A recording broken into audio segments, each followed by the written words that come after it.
Yo, Rana, and welcome to FM Tahiti. Hope you're all doing well. I'm recording things in advance because I'm on a bit of leave, so I've got the opportunity to do that. So I think it's sort of 29th of July today. So by the time this comes out, I think it'll probably be the start of August.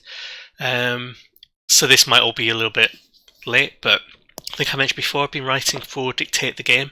So there's a new article at the time up there that I've written about finding your club DNA, which I'll talk about during some of these matches today, but you can go and read that on the Dictate the Game website and lots of other stuff on there too. Also on the Dictate the Game website we've been playing the Dictate the Game Cup, where we've all of the writers have had, we've been given letters essentially, we've been given initials, so my initials are P and C. I can recruit players whose last name begins with a P or a C. So we've got some good players and some bad players. So we've been playing that. So you'll be able to actually see some of the highlights from that. So if you want to see me try and bring hoofball to the cup, you can go and watch that. There'll be a few games in by the time this goes up. But aside from that, let's get on with the Tahiti game. So as you can see here, we're top of the table. So 42 points after 19 games. Not bad, really. We're not unbeaten, but it's not bad considering our very first match of the season made us look a little bit pants. If we look at the schedule, the last recorded match we played was against Puka Typhoons, which we lost. We then came back to beat the Corallers 3-1. Then we beat the Lagunas 2-0 in the Mutiny Trophy Cup, which puts us just about top. We're not guaranteed qualification, but we're pretty close there. It's between the Humpbacks and Naruto there, so if the Naruto get through, I reckon we've actually got a chance of maybe winning that as a cup. And then back in the league, we won again 3-1, this time against the Exiles with Kerr and Wallace popping up for that one. So now we're playing Hiva Oa, and then we'll come back probably for another Puka Puka Typhoons game afterwards. Even though I like playing the Feral Cats, this one's got a little bit more riding on it. Yes, let's get on with this match. Not much in the way of changes to make. I've got Muller, we can bring Muller on.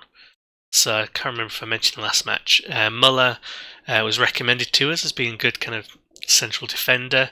In fact, we'll actually start him instead of Kempf. And Muller, what's his history? From Mount T to Ramatara to Uapoa to Pepite to Huhin to Maurius. Towards the end, his career was on the kind of up. But we brought him in there. And I think we'll leave it as that. Oh no, Tamangara. Yeah, we've no striker on the bench. There we go.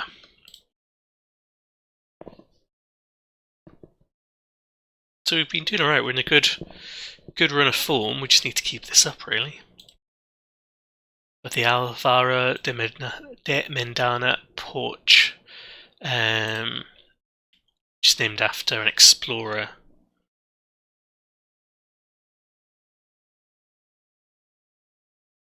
Who didn't discover the islands, because there were already people living on the islands in the Marquesas, but he named a lot of them for the Western world. The ship the Magdalena, which is what one of the other islands is called, I think. So there you go, the 1-2 with the keeper, and then to long ball, just what we like to see. Wallace. What was that? It's someone coming around the outside that he could have just laid it off to.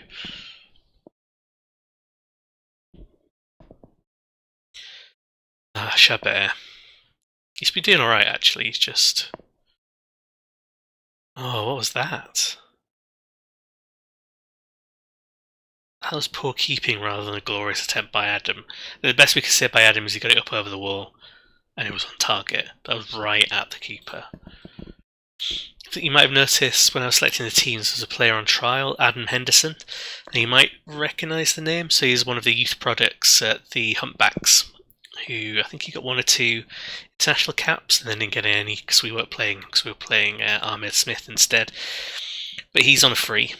He's meant to be at least a star and a half better than our current keeper, Brandon Charpentier. So I brought him in on trial to see if I could tempt him because he's been on a free for a little bit. He might players tend to get a bit more desperate when they've been on a free. But he's not got desperate enough. I went to the sort of transfer offside, Wallace.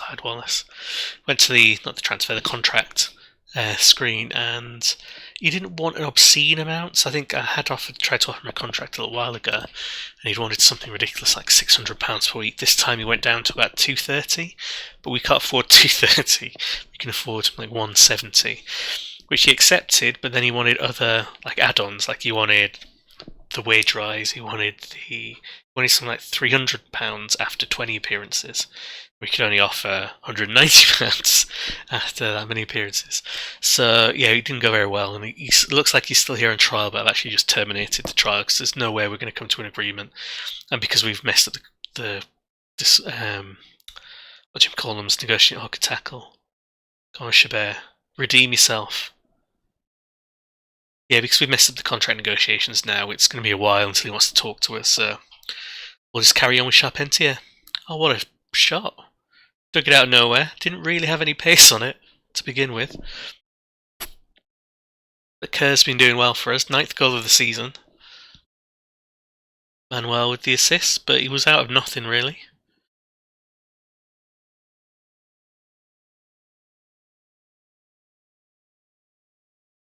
Let's see how we do now. We're even. Maybe we can get another. Ooh, maybe not. Maybe not. We just need to keep the points ticking over, really, because we've got a reasonable kind of advantage over some of the teams around us. We just want to keep it as big and extended as possible, just so they can't. Oh, what a shot! That was good. That was much better than Kerr's. It came from the kind of free kick going awry, but look at this. Look at the curl on this one. Nice. Told you Manuel's doing well for us.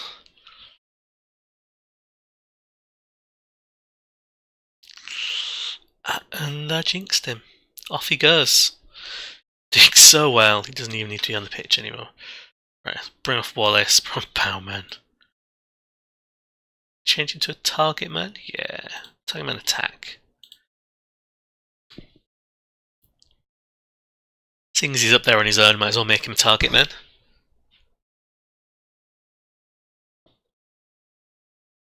I was about to say, I was thinking of maybe changing the tactic up a little bit and having Manuel in that kind of attacking midfielder, like Strata, as an inside forward. So then maybe he would kind of get the ball and cut in and shoot a bit more. We'd get maybe a few more goals out of him, but a few less assists. But obviously, we're not going to be able to try that for a bit because he's going to be suspended. Oh, Spearling, right in front of the referee. 468 people watching this match. 8 of them have made the travel over from Turtangengi. It is a long distance, to be fair. It's several hundred miles. Stroud goes long. I'm doing this wrong, aren't I? Oh, go on, Chabert. Almost. See, I'm doing this wrong. I've got a target man and it's not Tamangara. Tamangara can come on in 10 minutes. Oh, Bowman. Anything Manuel can do, Bowman can do too. A couple of our fans. 6 more of them. Very large stand to themselves. So yeah, we've got about 10 points currently if the results stay this way on Nisha. It's a good gap. See us finish comfortably if we can keep that going. Let's bring on Tamangara, the man, the legend.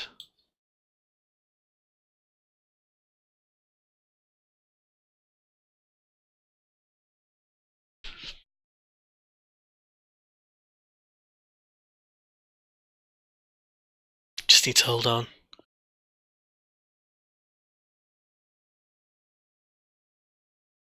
Go on, Minan.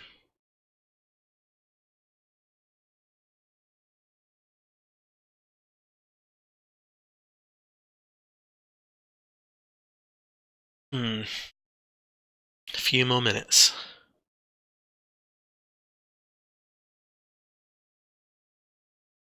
Desperate to get us promoted. Ideally as champion, so we can add it to the trophy cabinet, but just because it's much more fun in the Premiership. If we can get to a position where we're making some money as well, maybe we'll be able to have a youth intake as well. Obviously, if it's anything like Row 2, all our youth intakes will be golden generations. Good long ball. Tamagaro's done it. Oh, just to the end. Couldn't get enough space.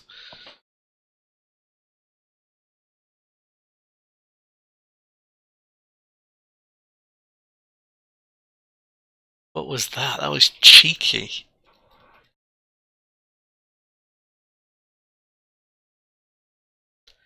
Even with a man down, we've looked alright. Yeah, Tamangara. Made it nice and easy for him with the setup.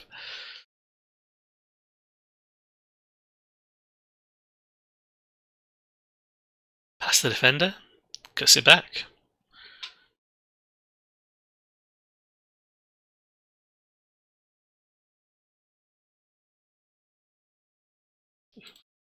Kerr's quite tall as well, isn't he? There we go. So despite the sending off, we've managed to get through 4-2 against Hiva Oa. On a previous version of this Tahiti database, I have played as Hiva Oa, so I quite like them. I quite like the badge. It's the kind of Easter Island Polynesian head statue, but they're not doing that well. Look, they're rock bottom now. They really needed something from us. There we go, 20 games. How many do we play again in this? 28 games. So we've got 8 games left now in the league. We are 10 points clear. So if we can keep this gap going, then about by the 4th or 5th game, so by the 24th, 25th game of the season, we could be in a position where we're untouchable. But we'll see. We'll come back in a second or two for the next match, which will be the Mutiny Trophy one against Puka Puka. Okay, so we've moved along to the next match there. Seamless transition, as always. We played the Feral Cats in between, where we also won 4-2. So in this one, we had Minan, Spearling and Wallace getting the brace. David O'Keefe, who used to play for us, the Humpbacks, scored a brace for them. Probably the most interesting thing from this match was, where is he? Where is he on here? There he is. Bauman got a 9. So he got 3 assists. So Bauman was the replacement for I can't remember his name. Manuel when he got sent off. He was suspended from the last match. So not a bad replacement. He scored when we actually put him on in the Hiva Oa match as well. So we'll see what our options are for this match against Puka Puka. So basically, if we win or if we draw, we've qualified for the final. If they win, then I think they will, because they'll go on matches between teams. I can never remember this. I should always check. Right, Bon is suspended. Who are we going to play on the right? Put Lamb on the right. Then get Ben Thomas on the left. Fiddle the bench. Tamangaro is put on for Chabert. And Bauman's a little bit. We already put Manuel back in, so we'll go with that. But Bauman might come in off the bench, keep his form up. I'm reasonably confident we'll beat them. 4-4-2 against 4-4-2. I think ours is just better. Got Haas, Ronald Haas. Never quite worked out for us when we signed him all those years ago for the Humpbacks. Let's give his hand a shake. He is massive.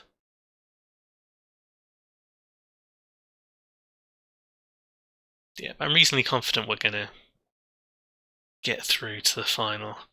Group A, what's going on? We won't be able to see until this highlights then. Wallace nods it down. Kerr back out to Lamb. Minan whips it in. Wallace almost. Yes, I don't know if this is the final or if this is because they are playing.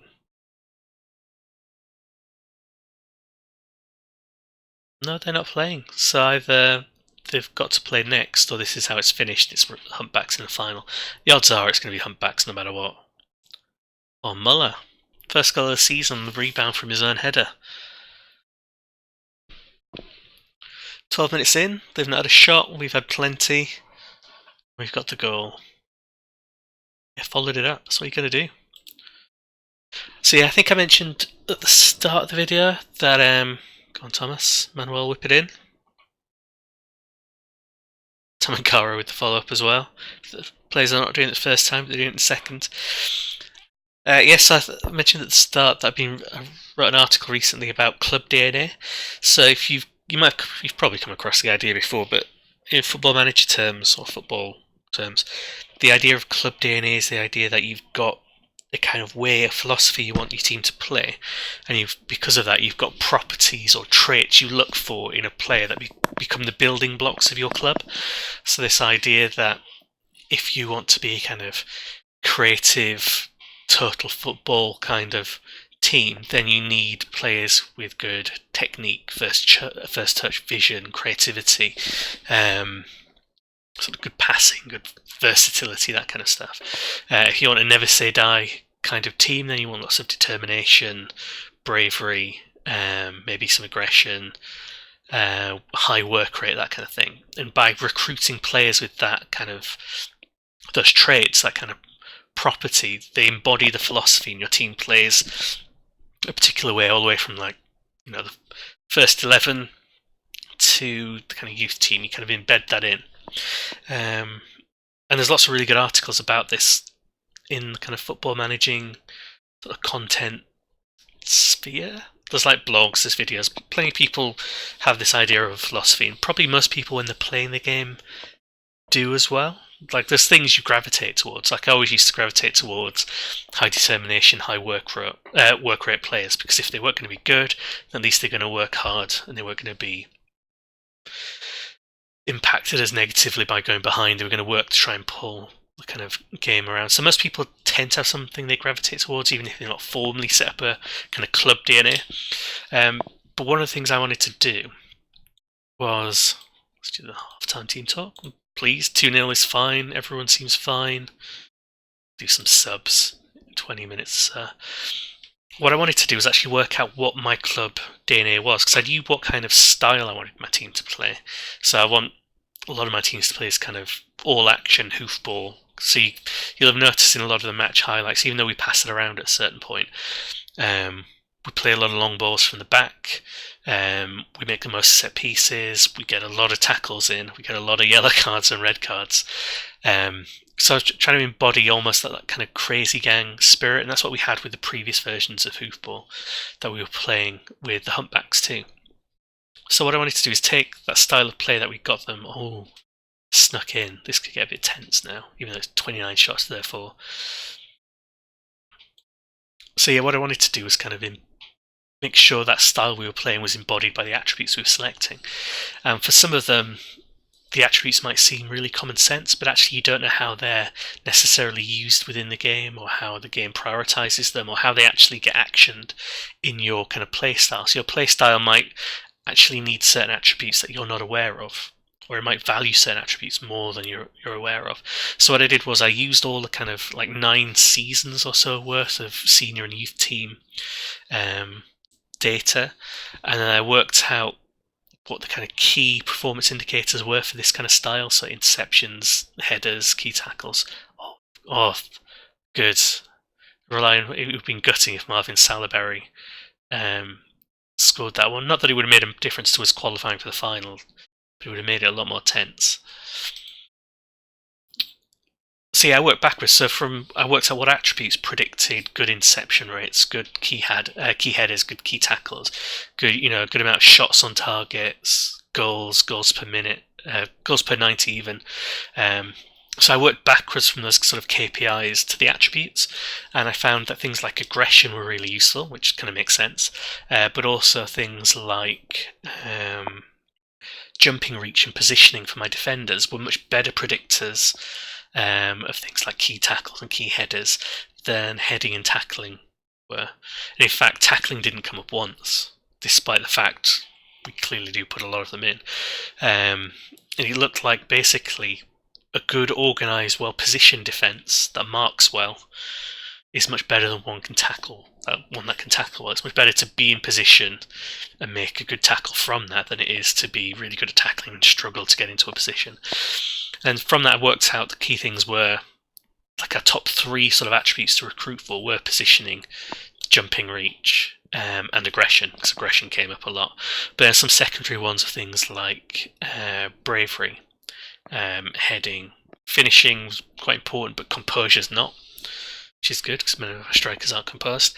But basically, that entire article on Dictate the Game, which is called DNA Test, the FM Statistics Lab, was basically just working backwards from the playstyle and KPIs to the attributes, so then we can implement the attributes. And by doing that, the idea is we can actually recruit better. So when we're looking for new defenders, if we've got an option between several defenders and a limited amount of money or wage budget to spend, we can pick the ones that are actually more effective, that are more valuable sort of transfer for us. And it's not something I'm going to use too much in this save, just because we don't have much in the way of transfers we can make. We have very limited options, so we just have to pick the best of the bad bunch for that. But I've been using it in another save, my offline one, where I've gone from... It's like in the year 2037, so we're 10 years ahead of where we are here. I've just taken over Warrington, who've been promoted to Vanarama North, implemented that, and even though we're meant to be kind of relegation fodder, we're in the playoffs with like an over 50% kind of win rate, which is kind of, it's a good success marker for that, kind of implementing it. So that article's up there if you want to read it, want to work out how to do it for yourself. But I'll stop rambling and we'll have a look at the situation. So we've qualified for the final. And it'll be against the Humpbacks. So same amount of points, same record essentially, although we've got a better goal difference, but we will be against the Humpbacks, who are currently first in the Premiership. Which, you know, good for them, trying to get back into it, but difficult for us. And why are Nukahiva highlighted like this? They are affiliate. Do we have an affiliate now? We do. So we're the junior affiliate for them. Interesting. Yeah, so you can send players to us on loan. I don't think they've got any good players. Don't have anyone we want anyway, but it's a good connection to have. We get a little bit of money from that. I'll end here because I'm rambling. Thanks very much for watching, and we'll come back for some more league games and possibly the cup final again very soon. Thanks very much.